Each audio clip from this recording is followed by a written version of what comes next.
درود، اینجا استودیوی مرکزی رادیو آزادی و من شالوگل خوجه در خدمت شما در 15 دقیقه برنامه خبری امروز 17 اکتبر این موضوع ها را داریم. جبریده ها زیاد می شوند و یا نتیجه دعوت موسم تیرماهی خدمت در ارتش یکی پایش را شکست، دیگری بیهوش شد.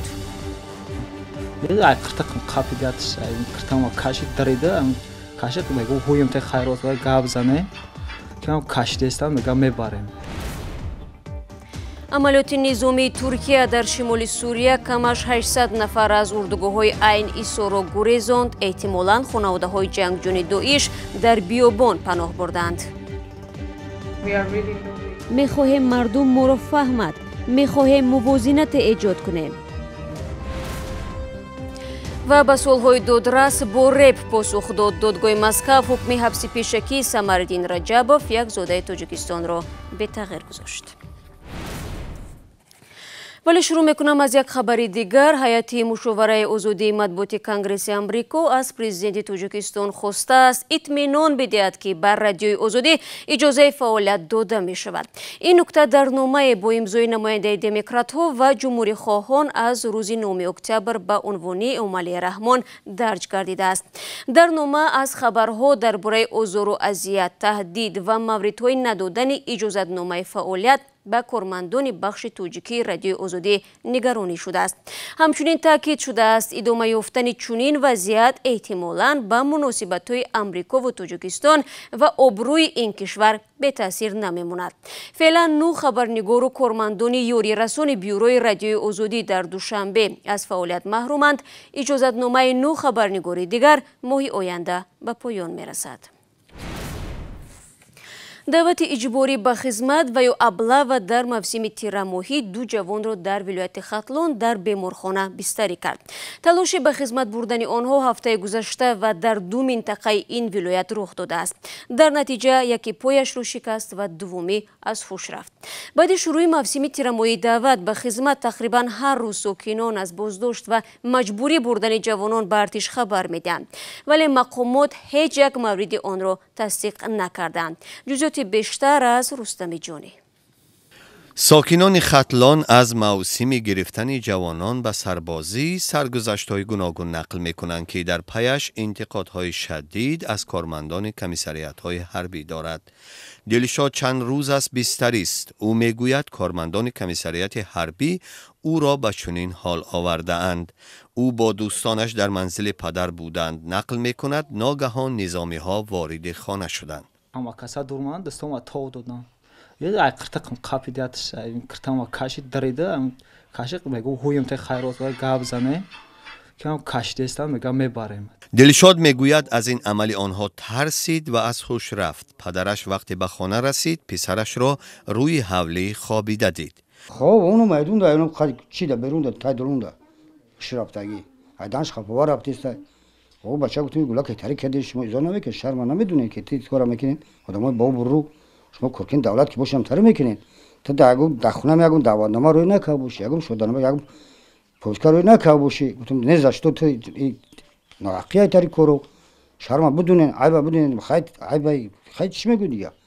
دلشاد را در حال بیهوشی گرفته به کمیسریات حربی میبرند. او جا بردمش که کل خگم العمل کنه شب و شب کنه که نشی باید بعد میگم خیلی هوش کنم اسکوری ما درون نداره اسکوری خانه گفتم اسکور فارو که درون نداره چیکارش میگم تو اسکور خالی تداوی که بیا گفتم برش کنیم گفتم خیلی فالیسای کالون باریمش چی گم میشه بعد نش مجبور خیلی میگم چی گم نمیگیره بعد بچه خدمت کردم گفتم بچه‌ام بگید شنوش بون میگیره بعد پشت تو کساش کنم بعد بیرون آورد بعد جا خیلی کامتی میردم داد نسل کرد برکم اسکور داد بعد بالانساش بردم. 4 پسر نورعلی مرادوف سربازی رفته به گفتش با سر بلند برگشتند. دلشاد پسر خردی اوست.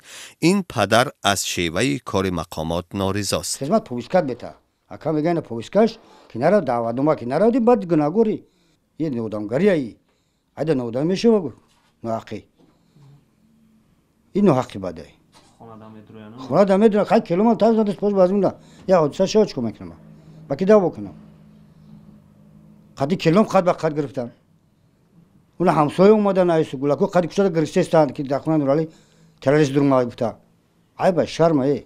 او نمیخواهد به جای شکایت کند چون که به بررسی آن باور ندارد. ай хизмат ҳеҷ ка натарсида, ай хизмат ҳеҷ ка намегреза. Неки тари ноҳақӣ бачам дар кор нести охе. аҳмадҷони амир донишҷӯз калимаи аблаваро шунида худро аз синфхона поин партофтааст. гуфтам ки духтар мебарам, авҷа гуфтан роз ва ин каматум будан қатъиян пурсам.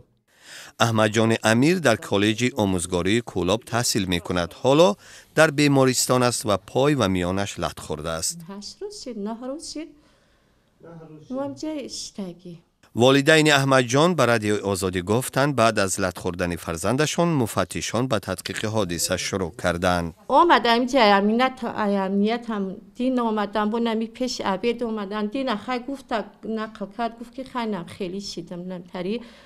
дар коллеҷи омӯзгории шаҳри Кӯлоб вуҷуди аблаваро рад карда гуфтанд аҳмадҷони амир бемории рӯҳӣ дорад. касали рӯҳӣ пӯҳӣ нестам. ва касали рӯҳӣ ягон майда нестам. худованд нишонатаи касалам. шеваи ба зурӣ гирифтани ҷавонон ба хизмати ҳарбӣ ки маъмулан аблава номида мешавад бар тибқи қонуни Тоҷикистон манъ аст. бо вуҷуди ин мардумони зиёде аз маъмул шудани он дар мавсими даъват шиква мекунанд.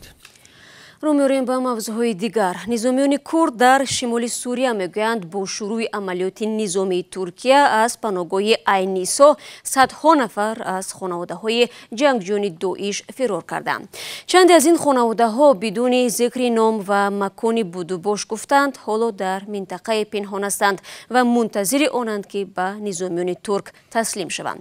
ба гуфтаи ин хонаводаҳо дар байни фироркардаҳо тоҷикон ва узбекҳо низ ҳастанд.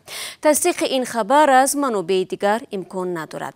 дипломатҳои ғарбӣ мегӯянд идомаи бархурдҳои низомӣ эҳтимоли фирори ҷангҷӯёни боздоштшударо тақвият бахшида хатари бозгаштани онҳоро ба Аврупо зиёд мекунад.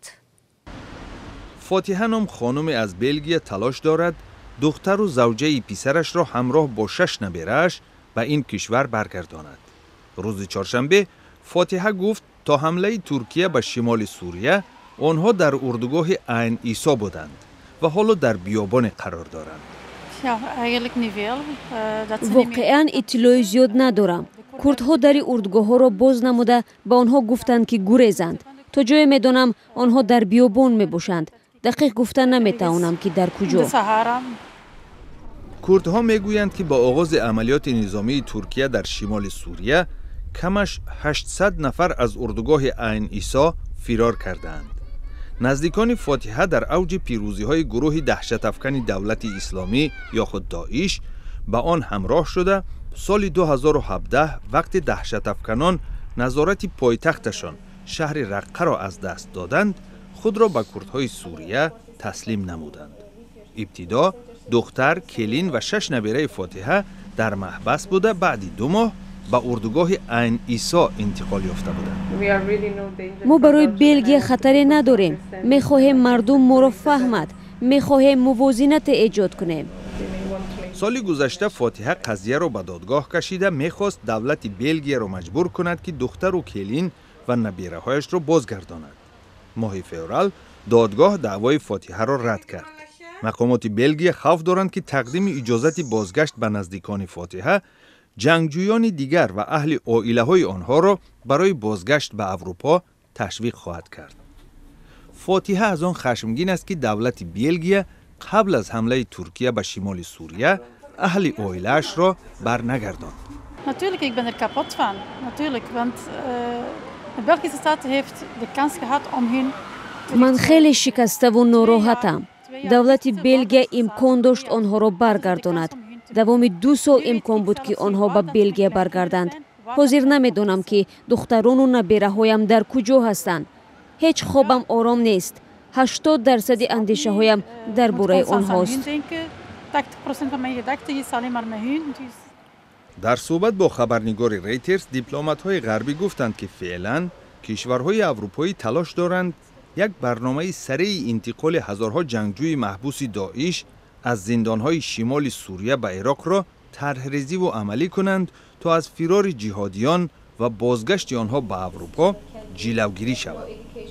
идомаи бархурдҳои низомӣ дар шимоли Сурия эҳтимоли фирори ҷангҷӯёни боздоштшударо тақвият мебахшад. дар ҳамин ҳол фотиҳа мегӯяд духтару келинаш ба ҷои гурехтанӣ нестанд. آنها نمیدانند که به کی خود را تسلیم کنند. همین گونه رادیوی آزادی نیز اطلاع دسترس نموده است که چندین زن تاجیک زوجه های جنگجویان اکثرا کشته شده از بازداشتگاه ها فرار نموده حالا نمیدانند که چی کار کنند و به کجا خود را تسلیم نمایند. شما برنامه خبری رادیوی آزادی رو تماشا دارید. دیروز در مسکو یکی از دادگاه‌ها مرافع سمرالدین رجبوف زاده تاجیکستان را برگزار کرد. وی در جریان اعتراض‌های تابستان امسال در پایتخت روسیه دستگیر شد و به تهدید استفاده از زور متهم می‌باشد. وکیلان مدافع طلب داشتند که حکم سمرالدین رجبوف بازبینی و سبک شود. در طول دادگاه چی گذشت؟ عبدالله اشورف گزارش می‌دهد. دادگاه شهر مسکو حکم حبس پیشکی سمرالدین رجبوف یک زاده تاجیکستان را به تغییر گذاشت. روز 16 اکتبر وکیلان مدافع رجبوف از سازمان حامی حقوق انسان پروازشیت اتکریت اندری سیسکراشویلی و سرگئی بدمشین از دادگاه خواستند حکم حبس رجبوف را بازبینی و سبک کند. دادگاه مسکو سمرالدین رجبوف را برای 3 ماه تا 27 دکبر سال 2019 به حبس پیشکی گرفته است. وکیلان به حیث دلیل در دادگاه گفتند که در متن آخرین پرونده در نسبت رجبوف تنها با یک ماده کودکس جنایتی روسیه تهدید زورآوری عیب اعلان شده است.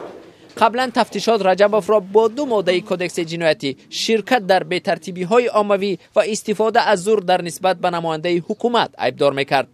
با نظرداشت سبکتر شدن عیبنامه رجبوف وکیلان از دادگاه خواستند حکم بازداشت او را سبک کند، اما دادگاه حکم قبلی را به تغییر گذاشت.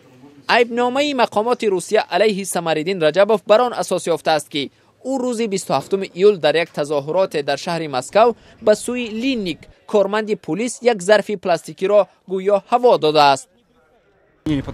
ظرف پلاستیکی هوا داده شده چگونه تهدید میتواند ایجاد کند؟ از هفتش از 4 کارمند پلیس تنها یکی از آنها سخت ترسیده است و این تهدید را جدی گرفته است. با نمایندگان پلیس مراجعت کرده گفتنیم که شرمنده کردن خود را بس کنید. در جریان مرافعت در دادگاه مسکو رجبوف به سوالهای دادرس با یک ترانه رپ پاسخ داد که در بازداشتگاه نوشته است.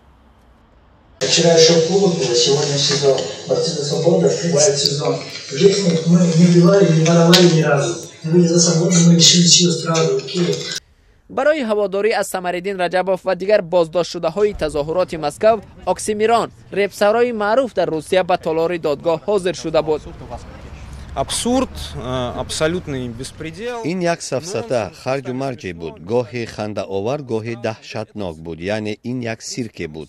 من اگر با نقاب مسخره باز هم امروز می آمدم هم سیرک از این بیشتر نمی شد. این محاکمه به عدالت سودی یگان عمومیت نداشت.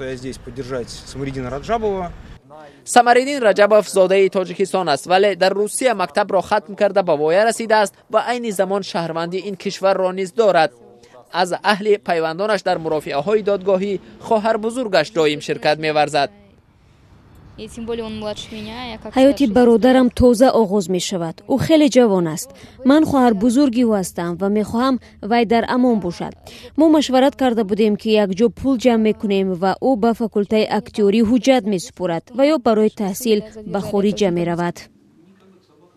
سمرالدین رجبوف 21 ساله که روز 2 آگوست امسال با حکم دادگاه به حبس گرفته شد در زندان ماتروسکای تشینه مسکو نگاه داشته می شود. تظاهرات به نشان اعتراض ضد مقامات کمیسیه مرکزی انتخابات روز 27 ایول در مسکو برگزار شد که نامزدهای مستقل و مخالف را به انتخابات مجلس پایتخت روسیه راه نداد. امیدواریم سمرالدین را افتاده نمی شود و حق به حقدار خواهد رسید. 15 دقیقه که در اختیار داشتیم انجام و بعد از همراهیتان امینت داریم. تا 24 ساعت دیگر که نشر نوی برنامه تقدیم می شود از وبسایت رادیو آزادی استفاده کنید. همین گونه گزارش‌ها و نوارهای جالب در آزادی ویدیو کانال ما در یوتیوب دسترس خواهد بود. صفحه‌های ما در شبکه‌های اجتماعی در خدمت شما عزیزان هست. تماشای نوید بامدادی را صبح فردا از یاد نبرید. تا فردا خدا نگهداری هر یک شما باشه.